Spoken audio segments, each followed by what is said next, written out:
এত ভেজাল চলে কি করে? এটাই তো এই জন্য তো আমরা মানে কোয়ালিটি টিকতে পারতেছি না বাজারে। 50 কেজি দুধ থাকলে বেশি 150 টাকা। তাহলে এই ব্যবসাটা তো আমি ব্যবসা করতে পারবো না।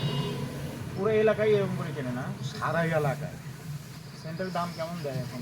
ও যে জায়গা বোধহয় ওইরকম 5 টাকা বাড়াইতে না, তাহলে 47-48 টাকা রেট আছে সকালে। আর যদি আসে ওইরকম 50-52। আমাদের আর্টিস্টদের এরকম সমস্যা নাই না, এরা তো এগুলো ঝামেলা করে না। আর্টিস্ট ভালো, কিন্তু ভালো জিনিস তো কেনা যাবে না। ভেজাল, আমি যে জায়গায় ভেজাল বেচতে পারবো সেই জায়গায় বেচতে পারবো। আমি যে জায়গায় যে টাকা লাভ ও জায়গায় বেচবো 7 টাকা লাভে। ঠিক আছে কাকা, এখন আপনি চিন্তা করেন কাকা যে আপনার হইলো বাচ্চাকে আপনি ধরেন খাওয়াবেন, আপনাকে ভেজাল জিনিস টাকা দেখে না খাওয়াবেন। ওই করে তো মাথা গরমই যায় আমার থাকে তোকে। এত ভেজাল এরা খায় কেনে কি? না আমরাও তো মানুষ, আর যারা কিনে খাবে তারাও তো মানুষ। তাহলে একটা মানুষ হয়ে মানুষকে আমরা কি আমরা ভেজাল কিনা খাওয়াই বলে? বিরাকে অসম্ভব ভেজাল, অসম্ভব। ওই বিরাকে জিএমের নাম্বার দিত না আমাদের,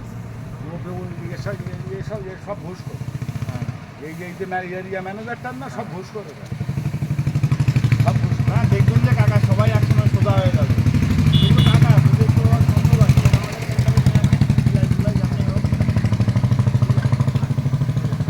আমি এই ওদের নাম্বার থাকবে, জিএমের নাম্বার থাকবে, ডাইরেক্ট হইলে কথা বলতে হবে। ঠিক আছে।